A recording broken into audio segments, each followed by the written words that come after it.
Good morning everyone! Magandang umaga po sa inyong lahat. At ngayon ay Lunes, Martes, Miyerkules, Biyernes, Thursday po. Ayun. Magandang umaga po. Magandang umaga po sa inyong lahat. Pagising po ba at pagmulat ng inyong mga mata ay nagsabi na ba kayo ng Ama, salamat. Holy Spirit, maraming salamat po sa buhay. Ayan. Every morning, pagdilat pa lang ng ating mga mata, tayo po ay magpasalamat na.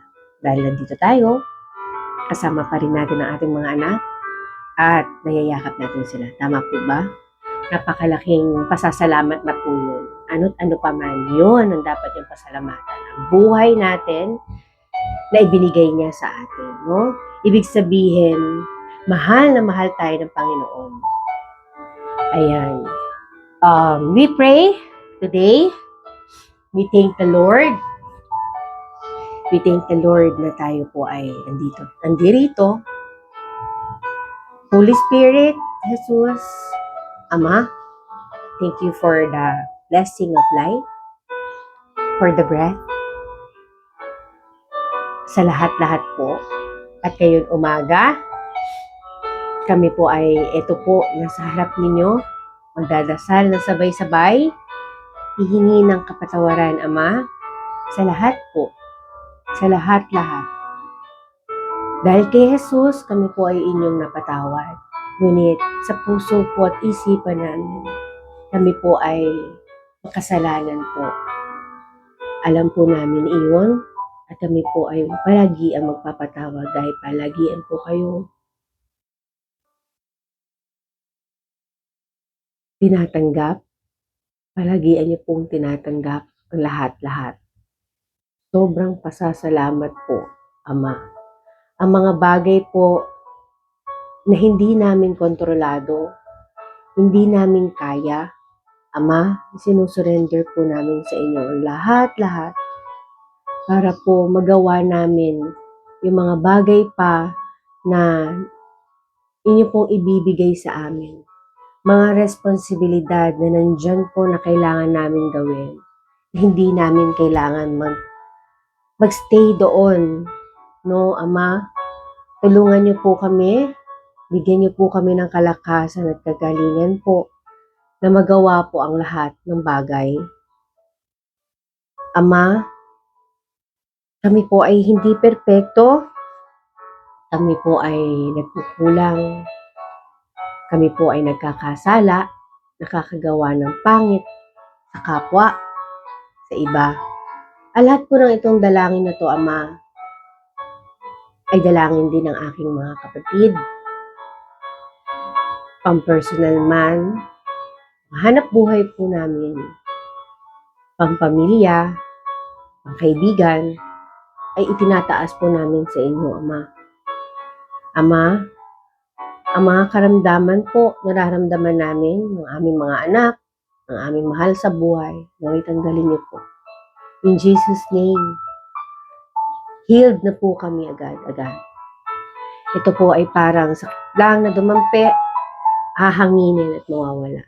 Pagkat kayo ang aming Ama, hindi niyo kami ipapahamak, walang ikinahamak dahil mahal mo kami. Maraming salamat po sa araw na ito, kalakasan, kagalingan, at manatili sa inyong presensya ay sapat na, Ama. Pagkat ang kaligayahan nararamdaman namin sa puso namin at sa isipan ay buong-buo, Ama, dahil sa iyo. Wala kaming hinahangad kundi ang pag-ibig niyo lamang po. Dahil alam namin na doon kami mapapanatag, doon kami mapapahinga. Kayo ang aming sandigan, kayo ang aming pag-asa. Ama, maraming salamat sa araw na ito. Buong-buo kaming lalaban at buong-buo kaming sama-samang nagdarasal. Naway ang lahat po ng aming kahilingan, dalangin, ay siyang mangyari sa iyong kalooban na oras. Kalooban po ninyo, Ama. Maraming salamat po. Maraming salamat sa blessings na dadating sa amin, pagkat alam namin na kayo ang nagbigay nito at ito ay nakasulat na para sa amin. Walang ibang makakaagaw dahil kanya po may kanya-kanya kaming blessing, Ama.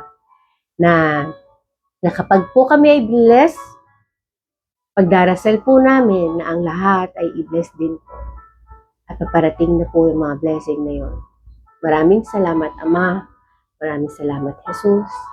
Maraming salamat, Holy Spirit. Mahal na mahal po namin kayo. Mahal na mahal ko kayo. Mahal na mahal ko po ang mga kapatid ko. Naway tulungan niyo po kami ngayong araw na ito. Sa ngalan ni Jesus, siyang mangyari, Ama. Salamat. At lahat po ay magsabi ng Amen. Ayan, good morning everyone. Ayan, tayo po ay magtuloy-tuloy lang ang lahat ng hakbang. Sabi nga ni Pastora, ni Mami Pastora, isang hakbang lang, hayaan natin ang Panginoon gumawa ng lahat-lahat. No? Don't worry po. No? Tayo po ay mga warrior, hindi po tayo warrior. Ayan, so let's be happy today. Laban lang mga nanay ko, mga tatay na nagpapakananay at mga nanay na nagpapakatatay. Lahat po tayo ay mahal ng Panginoon. Kayo po ng mga anak, maging mabuting anak po kayo sa inyong mga magulang. Hanggat nandyan po sila ay makinig kayo. No? Huwag niyo nang gayahin si Ate Abby Char. Yon. And Mom, I love you. I love you po. Marami kang mga dasal. Alam ko, itinataas po natin yun sa lahat-lahat. Lahat po ng aking mga nanay, nanayan. Ayan, marami po yan. No? Magkakandalito na kayo kung sinong nanay ko sa bagay. Lahat naman sila ay kamukha ko. Dahil iisa po tayo, magkakapatid tayo, at anak tayo ng Panginoon. Ayan, lahat po ay walang requirement po ang Panginoon, kundi sorry tayo, humingi ng patawad at magdasal palagian. Hindi ngayon, kundi araw-araw po ng ating buhay. God bless everyone. Bye for now.